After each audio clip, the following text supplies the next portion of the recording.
கர்த்தருடைய பரிசுத்த நாமத்திற்கு ஸ்தோத்திரம். God can. இன்னைக்கு 5வது தலைப்புல நம்ம தியானிக்க இருக்கிறோம். God can. ஜெபத்தோடு தேசிக்கலக்கணம் சொல்லுவோம். தோத்தேரம் தோத்தேரமே தோத்தேரம் தோத்தேரமே இயேசு சுவாமிக்கு தோத்தேரமே தோஷியனை ரட்சித்த பாரிசுத்தர்க்கு தோத்திரமே தோஷியனை ரட்சித்த பாரிசுத்தர்க்கு தோத்திரமே கோரா கோடி தூதர்கள் சபை கூடி நடனமாடி கோரா கோடி தூதர்கள் சபை கூடி நடனமாடி பாடி உம்மை துதிக்க ஆடியானம் அம்மை துதிப்பேன் பாடி அம்மை துதிக்க ஆடியானம் அம்மை துதிப்பேன் கண்ணீர் கீதம் பாடி எங்கள் மன்னவன் இயேசுவையே கண்ணீர் கீதம் பாடி எங்கள் மன்னவன் இயேசுவையே உன்னி அம்மை துதிக்க ஆடியானம் அம்மை துதிப்பேன் உன்னி அம்மை துதிக்க ஆடியானம் அம்மை துதிப்பேன் முப்பார்கள் சுற்றி நின்று எங்கள் மன்னவன் இயேசுவையே முப்பார்கள் சுற்றி நின்று எங்கள் மன்னவன் இயேசுவையே அர்ப்பரித்து துதிக்க ஆடியானம் அம்மை துதிப்பேன் ஆர்ப்பரித்து துதிக்க ஆடியானம் அம்மை துதிப்பேன் பரிசுத்தவான்கள் சங்கம் எங்கள் பார்த்தீவன் இயேசுவையே பரிசுத்தவான்கள் சங்கம் எங்கள் பார்த்தீவன் இயேசுவையே ஆர்ப்பரித்து துதிக்க ஆடியானம் அம்மை துதிப்பேன் ஆர்ப்பரித்து துதிக்க ஆடியானம் அம்மை துதிப்பேன் 1000 நாவிருந்தால் உம்மை படிய தோத்தரிப்பேன் 1000 நாவிருந்தால் உம்மை படிய தோத்தரிப்பேன் அவையிலே நிறைந்து யாந்தான் அண்ணலிடம் சொல்லுவேன் அவையிலே நிறைந்து யாந்தான் அண்ணலிடம் சொல்லுவேன் தாழ்த்தி தலைகோ நின்று ரத்த சாட்சிகள் கூட்டமெல்லாம் தாழ்த்தி தலைகோ நின்று ரத்த சாட்சிகள் கூட்டமெல்லாம் போற்றி உம்மை துதிக்க ஆடியானம் அம்மை துதிப்பேன் போற்றி உம்மை துதிக்க ஆடியானம் அம்மை துதிப்பேன் கேருபீன் சேராபீன்கள் வடு செட்டினால் மூடி கேருபீன் சேராபீன்கள் வடு செட்டினால் மூடி நேராய் உம்மை துதிக்க மீசன் நானும் அம்மை துதிப்பேன். இயேசுவின் நாமத்தினாலே ஜெபங்கள் பிதாவே amen. Arokiaraj brother praise Lord, Nagarathnam Ammal praise Lord, Balasundari praise Lord. இவ நம்ம வசனத்துக்குள்ள வருகிறோம். வெளிப்படுத்துதல் 3வது அதிகாரம் 7வது வசனத்திலிருந்து தியானிக்க இருக்கிறோம். செய்தி காட் கேன். தேவனால் செய்யக்கூடிய ஒரு சில காரியங்கள். மனுஷனால் சில காரியங்கள் செய்ய முடியும், ஆனால் தேவனால் செய்யக்கூடியது மனிதரால் செய்யக்கூடிய காரியங்களை சிலதெல்லாம் பார்த்தா நம்மளால பெரிய ஆச்சரியமா இருக்குது. கேட்ராக்ட் சர்ஜரி அப்படின்னு ஒரு சர்ஜரி இருக்கு, உங்களுக்கு தெரியுமா? தெரியல. கண்ணில் புரை அப்படின்னு ஒரு கண்ணில் ஒரு ப்ராப்ளம் இருக்கும். இப்ப மனுஷன் அதை செய்ய மாட்டேங்கிறான். உங்களுக்கு தெரியுமா? எத்தனை பேருக்கு இது தெரியும்னு எனக்கு தெரியல. அதுக்கு ஒரு ரோபோட் வச்சிருக்காங்க. அந்த ரோபோட் என்ன செய்யும்னா, அந்த டாக்டர் என்ன சொல்றாருன்னா, அந்த மிஷினை முன்னாடி வச்சுறாங்க. நீங்க அந்த லைட்டை பார்க்கணும். லைட்டை பார்த்துட்டு இருந்தா நீங்க 40 கவுண்ட் பண்றதுக்குள்ள ஆபரேஷன் ஓவர்னு சொல்லி, அந்த 40 கவுண்ட் பண்றதுக்குள்ள என்ன நடக்குதுன்னா, அந்த கண்ணுக்குள்ள ஏற்கனவே டிராப்ஸ் போட்டோம்னா அது மதம் பண்றோம், பெயின் இருக்காது. அது உள்ள போய் அந்த லென்ஸ் எடுத்துட்டு லென்ஸை உள்ள வச்சு அது போய் அந்த டேமேஜான லென்ஸ் எடுத்து அந்த லென்ஸ் உள்ள வச்சிருச்சு. இது மனுஷனால செய்யறான். ஆனா கண்ணை அவனால உண்டாக்க முடியாது. கண்ணை ஆண்டவர் தான் கிரியேட் பண்ணணும். God can. சரி, இன்னைக்கு என்ன தலைப்புல நம்ம பார்க்க போறோம் அப்படின்னு கேட்டீங்கன்னா, வெளிப்படுத்துதல் 3வது அதிகாரம் 7வது வசனம். பரிசுத்தம் உள்ளவரும் சத்தியம் உள்ளவரும் தாவீதின் திறவுகளை உடையவரும், இப்ப ஒருவரும் பூட்டக்கூடாதபடி திறக்கிறவரும் ஒருவரும் திறக்கக்கூடாதபடி பூட்டு. ஆண்டவருக்கு ஒரு வல்லமை என்னன்னா, ஒரு கதவு இருக்கு. அந்த கதவை ஒருவரும் பூட்டக்கூடாதபடி திறக்கிறார். ரெண்டாவது, ஒருவரும் திறக்கக்கூடாதபடி பூட்டுக்கிறார். இது என்னன்றதை உங்களுக்கு நான் சொல்லிடுறேன், அப்புறம் நம்ம செய்திக்குள்ள போட்டு. ஒரு மனிதன் இருக்கான், துணிகரமான பாவி. அவனுக்கு ஆண்டவருக்கு சம்பந்தமே கிடையாது. வாழ்க்கை முழுவதும் பாவத்திலே வாழ்ந்துட்டு இருக்கான். ஒரு நாள் ஆண்டவர் அவன் தோற்றார். அது நானா இருந்தாலும் சரி, யாரா இருந்தாலும் சரி, அந்த இருதயத்தை திறக்கிறார். அதுக்குள்ள அவர் உள்ள வந்துடுறார். திறக்கிறார், யாராலையும் திறக்க முடியாது. திறந்து உள்ள ஒரு சிம்மாசனம் போட்டு உட்கார்ந்துறார். உட்கார்ந்துட்டு அந்த கதவை பூட்டிடுறார். அப்புறம் யாராலும் திறக்க முடியாது. உள்ள வந்த இயேசு நித்தியத்துல வர கொண்டு போய் சேர்க்கிறார், நமக்குலாம் இருக்காரு.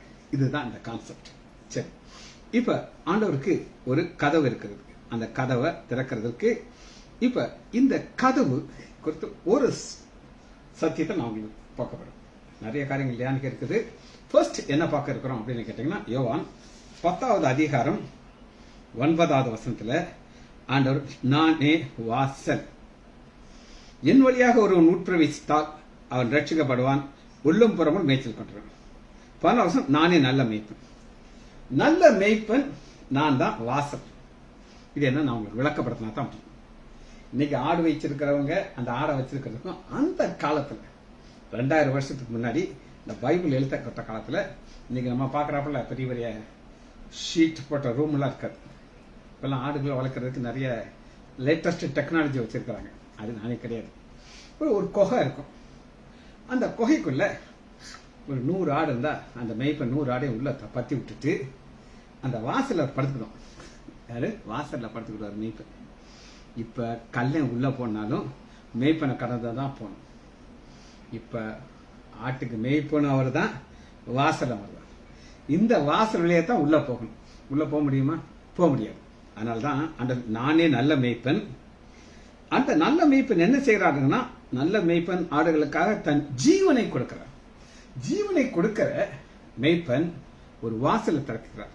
அது என்ன வாசலை அவர் திறக்குகிறார் அப்படின்னு கேட்டீங்கன்னா, எடுத்துக்கணும். மத்தேயு 27வது அதிகாரம் 50வது வசனம். 27:50, நல்ல மேய்ப்பன் ஒரு வாசலை திறக்கிறார். அது தன்னுடைய சரீரம். ஏன்னா நல்ல மேய்ப்பன். இயேசு மறுபடியும் மகா சப்தமாய் கூப்பிட்டு ஆவியை விட்டார். மகா சப்தமாய் கூப்பிட்டு ஒரு டாக்டர் ஒரு பேஷண்ட்டை டீல் பண்ணும்பொழுது, இந்த பேஷண்ட் கொஞ்சம் கொஞ்சமா பேட் ஆகி போயிட்டே இருக்கணும். வயசாயிடுச்சு, கொஞ்சம் கொஞ்சம் குறையுது, மூமெண்ட்ஸ் குறையுது. கடைசியில் அவர் பேசுறது யாருக்கும் கேட்காது. அந்த அளவு வாய்ஸ் குறைஞ்சுதான் அந்த ஜீவன் போகும். ஆனா நம்முடைய ஆண்டவராகிய இயேசு கிறிஸ்து அவருக்கு ஜீவனை கொடுக்க அதிகாரம் இருக்குது. அதனாலதான் மகா சப்தமாய் கூப்பிட்டு, அப்பொழுது திரைச்சிலை மேலிருந்து கீழே வரை கிழிஞ்சு ஆண்டவர் ஒரு வாசலை உண்டு பண்ணுகிறார். அந்த வாசல் வழியாக நாம் எங்க போகிறதுக்கு அப்படின்னு கேட்டீங்கன்னா, எடுத்துக்கொள்ளாமா, எபிரேயர் 10வது அதிகாரத்துக்குள்ள வாங்க. அதன் வழியாக நம்ம எங்க போக போறோம்னா, எபிரேயர் 10:19. ஆகையால் சகோதரரை, நாம் பரிசுத்த ஸ்தலத்துக்குள் பிரவேசிப்பது, பரிசுத்த சரீரத்துக்குள் நம்ம உள்ளே போறதற்கு ஒரு வாசல் திறக்கப்படும். ஒருவரும் பூட்டக்கூடாதபடி திறக்கிறாராம், ஒருவரும் திறக்கக்கூடாதபடி பூட்டுக்கிறாராம். திரைச்சலையை திறக்கிறாரு, சரீரம் பிளக்கப்படுகிறது. தமது மாம்சமாக்கிய திரையின் வழியாக புதிதும் ஜீவன் மார்க்கத்தை நமக்கு உண்டு பண்ணினார். அந்த மார்க்கத்தினுடைய அவர் பேசுறதுக்கு ரத்தத்தினால நமக்கு தைரியம் உள்ள நம்ம போகலாம், தைரியத்தோடு போகலாம். காரணம், இந்த வாசல் திறக்கப்படுகிறது. இன்னைக்கு ஆண்டவர் இந்த இதுக்குள்ள நம்மள அனுமதிக்கிறார் உள்ள போறதற்கு. சரி, இது ஒரு வாசல். இது ஆண்டவரால் மாத்திரம் திறக்கக்கூடிய ஒரு வாசல். சரி, யாத்ராகமம் 14வது அதிகாரத்துல செங்கடல் அப்படிங்கிற ஒரு வாசல் திறக்கப்படும். வாசிப்போமா? யாத்ராகமம் 14வது அதிகாரம் 21வது வசனம். இப்ப செங்கடலை நம்ம பார்க்கிறோம். மனிதனால் என்ன கூடும் அப்படின்னு கேட்டீங்கன்னா, ஒரு பாலம் கட்ட முடியும், பிரிட்ஜ் கட்ட முடியுமா? இப்ப எல்லாம் பாத்தீங்கன்னா நம்ம 4-வேல போகும்போது புதுசு புதுசா பாலங்களை கட்டுறாங்க. மாத கணக்கில் ஆகுது, ஆனா பியூட்டிஃபுல்லா கட்டுறாங்க. டிராபிக்கும் என்ன பட்ட மாட்டேங்கிறாங்க, ஆட்டு கட்டிட்டு இருக்காங்க. மனுஷனால் பாலம் கட்ட முடியும், ஆனால் God can open the Red Sea. அதை நான் பார்க்க போறேன். இந்த ரெட் சீயை அவர் எப்படி அதை திறந்தார் அப்படின்னு நீங்க கேட்டீங்கன்னா, வாசிப்போமா? யாத்ராகமம் 14வது அதிகாரம் 21வது வசனம். மோசே தன் கையை சமுத்திரத்தின் மேல் நீட்டினான். அப்பொழுது கர்த்தர் ரா முழுவதும் பலத்த கீழ்காற்றினால் சமுத்திரம் ஒதுங்கும்படி செய்து, காட் என்ன செய்யறார்னா ஒரு காற்று அனுப்புகிறார். அந்த காற்றுக்கு பேர் கீழ்காற்று. அதை வறண்டு போக பண்ணினார். வறண்டு போக, ட்ரை. இப்ப ஒரு இடத்துல மழை பெஞ்சிருக்கு, சகதியா இருக்கும். அடுத்த நாள் நீங்க போனீங்கன்னா உங்க காலை அதை வைக்க முடியாது, சகதியா இருக்கும். ஆனா ஆண்டாண்டு காலமாக இருக்கிற செங்கடல் தரை ட்ரை ஆயிடுச்சு. ஏன் அது ட்ரை ஆயிடுச்சு அப்படின்னு நீங்க கேட்டீங்கன்னா, ஆண்டவர் என்ன செய்யறாருன்னா ஒரு காற்றை அனுப்புகிறார்.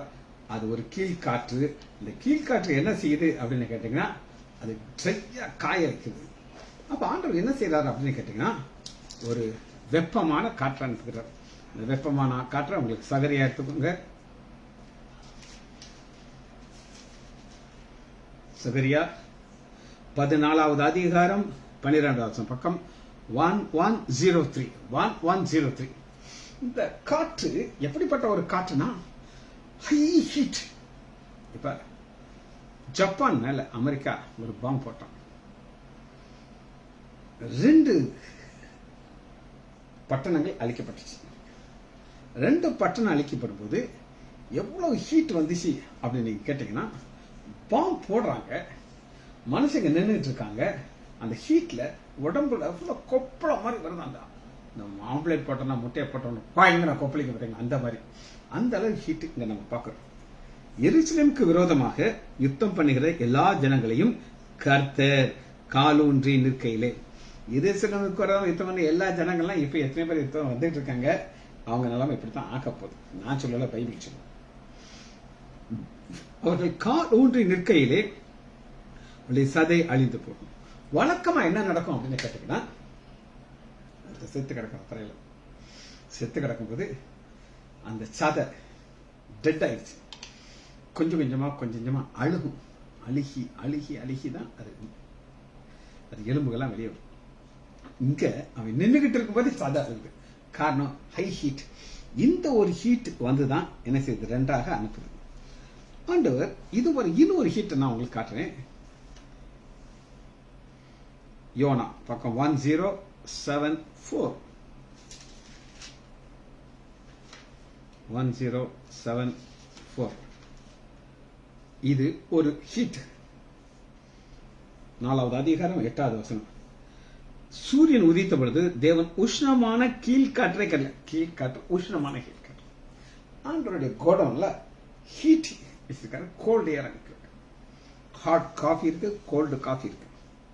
யோனா 4வது உஷ்ணமான காற்றை அனுப்புகிறார். இந்த உஷ்ணமான காற்று என்ன செய்யுது அப்படின்னு கேட்டீங்கன்னா, நடுவில் இருக்கிற தண்ணி ஃபுல்லா ட்ரை ஆயிடுச்சு, இன்க்ளூடிங் தரை. இப்ப நீங்க கேட்கலாம், பக்கத்துல இருக்கிற தண்ணி உள்ள வருமா வராதா? வரும். வராம இருக்க ஆண்டவர் என்ன செய்கிறார் அப்படின்னு நீங்க கேட்டீங்கன்னா, எடுத்துக்கொள்ளுமா? யோபு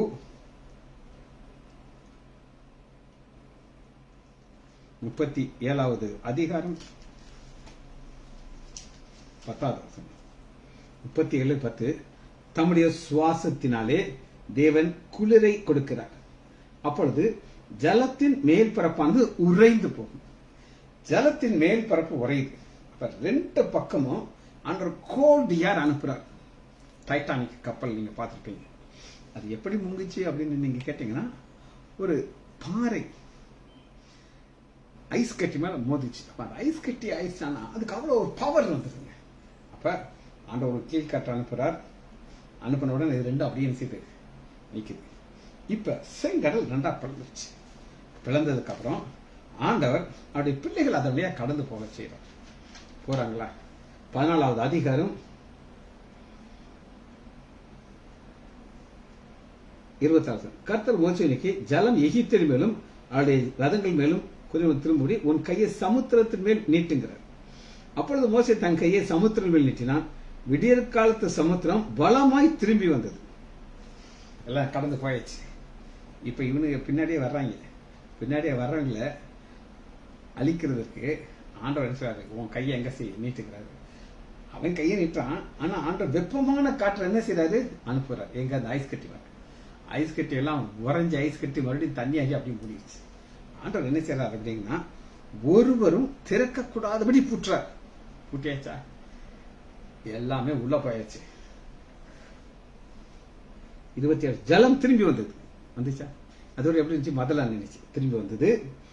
ரதங்களையும் குதிரை வீரர்களையும் அவர்கள் பின்பாக சமுத்திரத்தில் பிரவேசித்த பார்வோன் இரவணத்தையும் மூடிக்கொண்டது. ஒருத்தர் கூட தப்பிக்க. ஆண்டவர் சொல்றாரு, இன்று காண்கிற எய்த்தை நீ காண மாட்டாங்கிறாரு. இவங்க செத்துதான் கிடக்குறாங்க. பாக்குறாங்க, டெட் பாடியை பாக்குறாங்க. ஆண்டவர் ஒரு இருதயத்தை திறக்கிறார், செங்கடலை திறக்கிறார், திறந்து உள்ள அனுப்புகிறார். சரி, அடுத்து ஆண்டவர் எதை திறக்கிறார் அப்படின்னு நீங்க கேட்டீங்கன்னா எடுத்துக்கொள்ளாமா, மத்தேயு 28வது அதிகாரத்துக்குள்ளவும் 2வது வசனம்.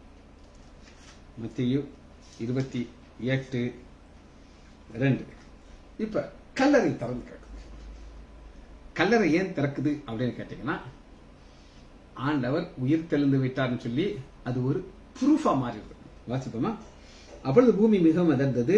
கர்த்தருடைய தூதன் வானத்திலிருந்து இறங்கி வாசலில் இருந்த கல்லை புரட்டி தள்ளி அது மேல் உட்கார்ந்தார். இந்த கல் எதற்கு அடையாளம்னா, இது திறக்கப்பட்டுச்சு. உள்ள ஆண்டவர் இருக்காரா? இல்ல. அவர் என்ன செய்தார்னா, ஆராசனம் அவர் இங்கே இல்லை, தாம் சொன்னபடி உயிர் தெளிந்தார். கர்த்தர் வந்து எடுத்து. இப்ப நீங்க கேட்கலாம், அந்த கல்லு திறந்த பிறகுதான் அவர் வெளியே இருந்தார். நோ, அவர் வெளியே வந்துட்டார். இது ஒரு ப்ரூஃப். இவங்களுக்கு என்ன, இந்த பெண்களுக்கு என்ன பண்ணலாம், யார் நமக்காக இந்த கல்லை புரட்டுவாங்கன்னு சொல்லி அந்த கவலையோட வந்தாங்க. ஆனா யாராலையும் திறக்க முடியாத ஒரு கல், இந்த கல்லை ஆண்டவர் திறந்து காட்டுகிறார். ஆனா இன்னைக்கு வரை யாரும் மூடல. இன்னைக்கு நீங்க எருசலேம் போனீங்கன்னா இந்த கல்லை பார்க்கலாம். அது ஓரமா இருக்கு, கல்லறை திறந்தா இருக்குது. இந்த வசனம் அங்க எழுதி வச்சிருக்காங்க. இன்னைக்கு வர அதை யாராலையும் பூட்ட முடியாது. காரணம், ஒருவரும் பூட்டக்கூடாதபடி அவர் திறக்கிறார். திறந்தாரா யாராலும் போட முடியாது. சரி, இந்த கல் எதை குறித்து சொல்லுகிறது அப்படின்னு நம்ம பார்க்க போறோம். எப்ப அந்த ஆழத்துக்குள்ள போய் பார்த்தா தான் வசனத்துடைய அர்த்தம் நமக்கு புரியும். வாசிப்போமா. 1 பேதுரு 2வது அதிகாரம் 6வது வசனம். 1 பேதுரு 2:6. அந்தபடியே இதோ தெரிந்து கொள்ளப்பட்ட வெளியேறப்பட்டதுமா இருக்கிற மூளைக்கல். மூளைக்கல் அப்படின்னா என்ன அர்த்தம்னா, அது மூளையில இருக்கிற கல்லு கிடையாது. மூளையில இருக்கிற கல்லு கிடையாது. இப்ப அன்னைக்கு ஒரு பில்டிங் கட்டுறதுக்கு எப்படி கட்டுவாங்க அப்படின்னு நீங்க கேட்டீங்கன்னா, இப்ப இது என்னுடைய நோட்ஸ், சரியா? இந்த நோட்ஸை நீங்க பாத்துக்கிறீங்க. இந்த மாதிரி ஒரு கல் இருக்கு, இங்க ஒரு கர்வ் இருக்கு பாத்தீங்களா? இந்த பக்கம் ஒரு கர்வ் இருக்கு, இந்த பக்கம் ஒரு கர்வ் இருக்கு. அப்ப ஒரு கல் இங்க வைப்பாங்க, அடுத்த கல்ல கொஞ்சம் உள்ள தள்ளி வைப்பாங்க. அப்ப ஒவ்வொரு சைடு இருந்து இப்படிதான் வரும். இங்க இருந்து ஒரு கல் கட்டப்பட்ட வரும், இங்க ஒரு கல் வந்துட்டு மேல வர வர வர ஒரு ஸ்கொயரா ஒரு இடம் இருக்கும். இந்த இடத்துல ஒரு கல்லை வைப்பாங்க. அந்த கல் எப்படி இருக்கும் அப்படின்னு நீங்க கேட்டீங்கன்னா, அது எப்படி இருக்கும் பாருங்க. அந்த கல் வெளியேறப்பட்ட கல், தெரிந்து கொள்ளப்பட்ட கல். தெரிந்து கொள்ளப்பட்ட கல் அப்படின்னா என்ன அர்த்தம்னா, இப்ப ஒவ்வொருத்தருக்கும் ஒரு ஸ்பெஷலிஸ்ட் இருக்காங்க. காது முக்கைக்கு ஒரு வித்தியாசமான ஸ்பெஷலிஸ்ட் இருக்காங்க. ஆனா அன்னைக்கு இந்த கல்லை டெஸ்ட் பண்றதுக்கு ஒரு ஸ்பெஷலிஸ்ட் இருப்பாங்க. அவங்ககிட்ட அந்த கல்லை கொண்டு போனா அவங்க இந்த மாதிரி சுத்தியல் மாதிரி வச்சிருப்பாங்க. டாக் டாக் டாக் டாக் டாக் டாக் தட்டிட்டே இருப்பாங்க. ஒரு இடத்துல டொக்குன்னு சவுண்ட் வந்துச்சுன்னா உள்ள ஒரு பாட்டை இருக்கு. அப்பா டொக்கு சவுண்டு கேட்குது, இந்த கல்லை வச்சு அவங்க பில்டிங் கீழே வந்துடும். இது ரிஜெக்டட். இந்த கல்லை நினைச்சாங்க தூக்கி போட்டுறாங்க. அடுத்த கல்லை கொண்டு வருவாங்க. பார்த்துட்டு இதை நீ நம்பி வையே, சரியா? அதுபோல ஆண்டவராகிய கிறிஸ்து என்ன செய்யப்பட்ட வெளியேறப்பட்ட கல். ஏசாயா 28வது அதிகாரம். இந்த கல் முன்னாடி ஆண்டவர் சொல்லிட்டார். 28வது அதிகாரம் 16 வசனம் சொல்ற கேளுங்க. ஒரு கல் திறக்கப்பட்டுச்சு. இந்த கல் என்ன சொல்லுது அப்படின்னா, இயேசு உள்ளே இல்ல, உயிர் தெளிந்துட்டார். இந்த கல் என்ன கல் அப்படின்னா, எசையா 28:16, ஆதலால் கர்த்தராகிய ஆண்டவர் உரைக்கிறது, இதோ அஸ்திபாரமான ஒரு கல்லை நான் வைக்கிறேன். மூளைக்கல் அஸ்திபாரம், இதான் பவுண்டேஷன். இயேசு தாங்க பவுண்டேஷன். ஆண்டவராகி இயேசு கிறிஸ்து மாத்திரம் நமக்கு பவுண்டேஷன். எத்தனையோ காரியங்கள் இருக்குது, எல்லாத்தையும் நமக்கு தேவை. பவுண்டேஷன் முக்கியம். அது பரீட்சை பார்க்கப்பட்டதும். எப்படி பரீட்சை பார்க்கப்பட்டது சொல்லுங்க? ஆண்டவராக இயேசு கிறிஸ்து ஞானஸ்தானம் வருகிறார். ஞானஸ்தானம் சத்தியத்துக்கு கீழ்ப்படிந்த உடனே சாத்தான் 40 வருஷமாக மனாந்தரத்துல கொண்டு வர அவன் சோதிக்கிறது. பல டெஸ்ட் எதுலையுமே அவர் தோற்கல. எல்லா வசனத்தை வச்சு ஜெயிச்சுக்கிட்டே இருக்கார். டாக் டாக் டாக் டாக் போயிட்டே இருக்காரு. கொஞ்ச நாளைக்கு அவன் ரெஸ்ட் எடுக்கிறான். அடுத்து பாத்தீங்கன்னா சிலுவையில வர அவனுக்கு சோதனை தான். சிலுவையில் இருக்கும்போது சொல்றான், நீ ஜீவனுடைய தேவன் தான், இறங்கி வாயா அப்படிங்கிறான். அவர் இறங்கி வந்தாரா? வரல. வந்திருந்தா நம்ம ரட்சிக்கப்பட்டிருக்க மாட்டோம். அப்ப கடைசி வர சோதனையின் வழியாக டெஸ்டட் ஓகே அந்த கல் டெஸ்ட் பண்ணப்பட்ட கல். இந்த கல்லை குறித்து அவர் என்ன சொல்லுகிறார்? நம்முடைய ஆண்டவராகிய இயேசு கிறிஸ்து இந்த கல்லை குறித்து என்ன சொல்கிறார் அப்படின்னு நீங்க கேட்டீங்கன்னா, மத்தேயு 21வது அதிகாரம் 42 21:42. இயேசு அவரை நோக்கி, யூதர்கள், எந்த யூதர்கள் இயேசு வேண்டான்னு சொல்லி தள்ளிட்டாங்களோ அவங்கள பார்த்து சொல்கிறார், வீடு கட்டியவர்கள் ஆகாது என்று தள்ளின கல்லே மூளைக்கு தலைக்கல்லாயிற்று. அது கர்த்தராலே, God can do it. மனுஷங்களால முடியாது.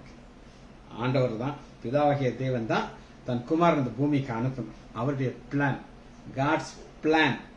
அவர் என்ன செய்யணும்? தன்னுடைய குமாரனை ஒப்பு கொடுக்கிறார். இயேசு கீழ்ப்படுகிறார். அது நம்முடைய கண்களுக்கு ஆச்சரியமா இருக்கின்றது. நீங்கள் வேதத்திலே ஒரு காலம் வாசிக்கவில்லையா? வேதத்தில் இருக்கு, நம்ம வாசிக்கலையேங்கிற நம்ம வாசிக்கணும். சங்கீதம் 118வது அதிகாரத்தில் உள்ளதை ஆண்டவராகிய இயேசு கிறிஸ்து கோட் பண்ணுகிறார். சங்கீதம் 118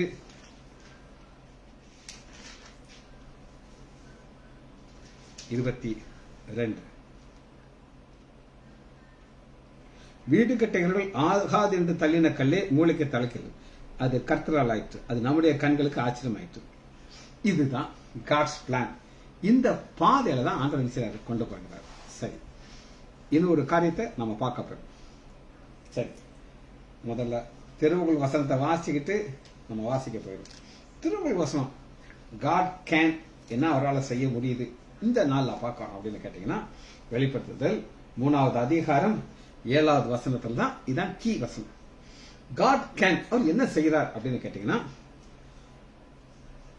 7வது வசனம், ஒருவரும் பூட்டக்கூடாதபடி திறக்கிறோம், ஒருவரும் திறக்கக்கூடாதபடி பூட்டுகிறோம். இப்ப அவர் எதை திறக்கிறார், எதை பூட்டுகிறார்னு பார்த்து இந்த செய்தியை முடிக்க போகிறோம். எடுத்துக்கணும். அப்போஸ்தலர் 12வது அதிகாரத்துக்கு வருவோம். அப்போஸ்தலர் 12வது அதிகாரம். இங்க பேதுருவை சிறைச்சாலையில வச்சு பூட்டியாச்சு. வாசிக்கணும். 12வது அதிகாரம் 4வது வசனம், அவனை பிடித்து சிறைச்சாலையிலே வைத்து பூட்டி வைத்து பஸ்கா பண்டிகைக்கு பின்பு கொண்டாட நினைக்கிறாங்க. அவனை காக்கும்படி வகுப்புக்கு 4 போர்ச்சலாக 4, அதாவது 1 2 3 4 4x4 அவங்க என்ன செய்வாங்க, சுத்தி இருக்காங்க. உள்காவல் வச்சாச்சு, பூட்டியாச்சு. இனி யாரால திறக்க முடியும் பார்ப்போம். 6வது, ஏரோது அவனை வெளியே கொண்டு வரும் நாளுக்கு முந்தின நாள் இரவில். ஆண்டவர் பார்த்தீங்கன்னா அது லாஸ்ட் டைம் தான் பண்ணுவார். இப்ப சிங்கக்கொபையில தானியல போடுறாங்க. ஆண்டவர் போடாமலே தப்பி கேட்க முடியுமா? முடியும். ஆனா சிங்கத்துக்கு மேல அவர் உளனும் பொத்துன உளுந்த பிறகுதான் தெரியும் சிங்கத்தின் வாய் கட்டப்பட்டிருக்குன்னு சொல்லி. லாஸ்ட் டைத்துல தான் அவர் சொல்லுவார். அந்த ஒரு லாஸ்ட் த்ரெட்ல தூக்கம்.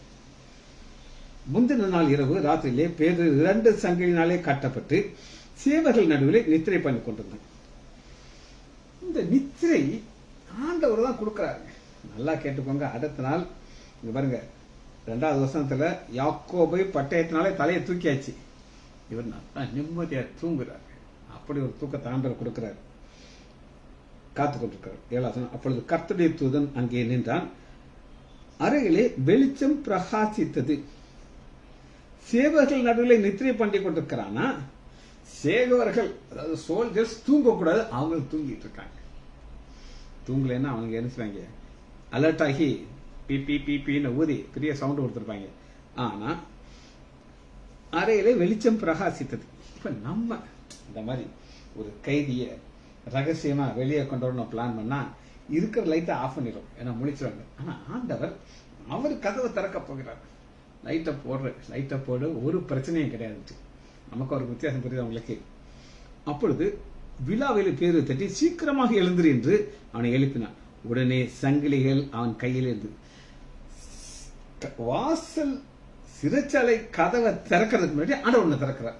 சங்கிலி, இந்த சங்கிலி தானாக விழுகுது. ஏன் தானாக விழுகுது அப்படின்னு நீங்க கேட்டீங்கன்னா, ஆண்டவர் ஒரு அற்புதத்தை செய்யறதுக்கு முன்னாடி இதை ஆரம்பிச்சிட்டார். இதெல்லாமே ஒரு ப்ரீ பிளே மாதிரி. சரியா? அடுத்து பாருங்க 9வது வசனம், அப்படியே அவன் புறப்பட்டு பின் சென்றான். அவன் தூர்நாள் சிறுவன் தரிசனிக்கிறார். அவர்கள் முதல் காவலையும் 2வது காவலையும் கடந்து 10வது வசனத்துல 2 வாசல்கள் திறக்கப்படும்.